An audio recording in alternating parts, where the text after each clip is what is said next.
Veja, isso que você está dizendo foi o que me levou a deixar o PSDB depois de 32 anos. Talvez eu tenha sido um dos últimos moicanos, hein? E por quê? Porque eu ainda acreditava que nós poderíamos criar uma alternativa de centro-direita.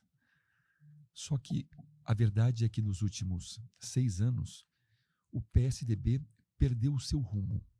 Não era mais a direita, não era mais oposição ao Lula, não era mais de centro-direita, ficou aquela coisa que ninguém conseguia aferir o que era, perdeu a conexão com a sociedade, perdeu o protagonismo das grandes causas. O último protagonismo nós tivemos foi quando eu mesmo liderei o processo de impeachment nacionalmente, da Dilma.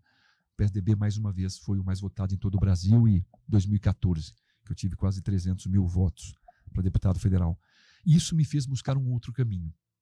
E esse outro caminho, quando fui buscar, eu fui justamente ouvir aquilo que estava mais próximo de quem eu acredito que seja o futuro nosso, que é o Tarcísio de Freitas.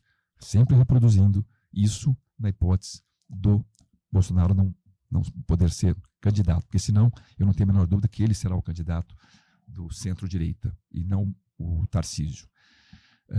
Isso que me levou para lá. E realmente, você deu uma boa definição. Aquilo que os tucanos eram, hoje quem representa é ele. Veja, o PSDB chegou a um ponto que eu tenho uma grande admiração, sempre tive, pelo Geraldo Alckmin. Ele era um dos maiores incentivadores das minhas críticas ao PT. Eu fui 4 vezes líder nacional de uma bancada. Para você ter uma ideia, eu fui líder em 2013 e 2015. Nós éramos 54 deputados federais que eu conduzia na Câmara Federal. Era uma segunda maior bancada, só perdia para o PT, que tinha uns 60. Depois, em 2018, fui novamente líder, 18 e 19, junto com o Bolsonaro. Nós éramos 32. Agora, na última eleição, elegemos 13 no Brasil. Eu brinco que até o número é ruim. Como é que pode? Então, agora eu saí e ficou 12. Eu acho que foi bom para o PSDB ficar. Quantos são? Somos 12. Menos mal. Mas foi isso que me levou a deixar. Essa falta. Isso, e confesso também, particularmente nesses últimos 4 meses, quando eu percebi que o Aécio estava crescendo internamente no partido e querendo interferir em São Paulo. Destituiu a executiva municipal da capital, executiva mais forte do país, e depois a estadual, para colocar seus asseclas, seus pares. Para mim foi a gota d'água.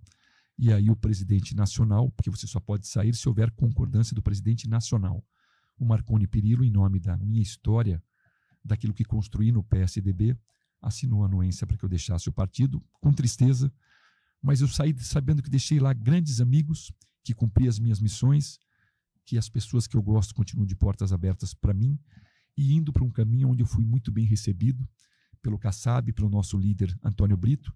E para minha surpresa, no dia da minha filiação, o Kassab foi para Brasília, o Antônio Brito convidou os 44 deputados, e naquele momento que eu me filiei ao partido, eu fui escolhido como vice-líder nacional dessa mesma bancada.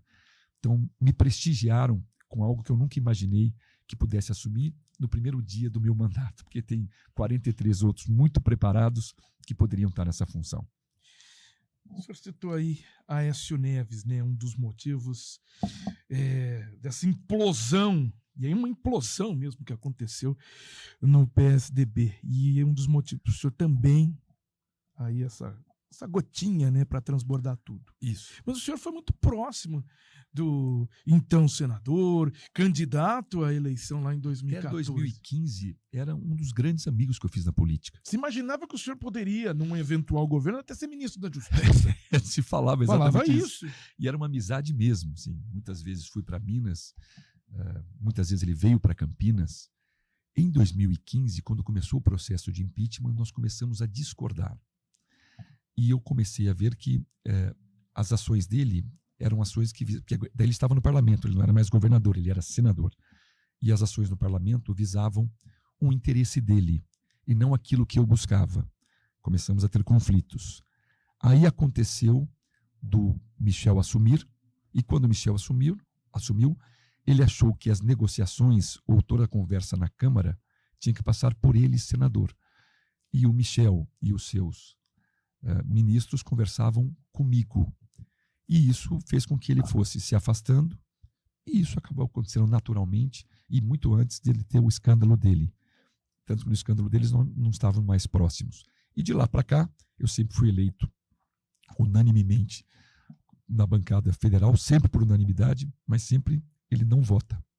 Então, eu sou eleito líder da bancada e ele não vota. Então, nós nos separamos. E hoje eu percebo que, enquanto ele era governador, a nossa relação era muito forte.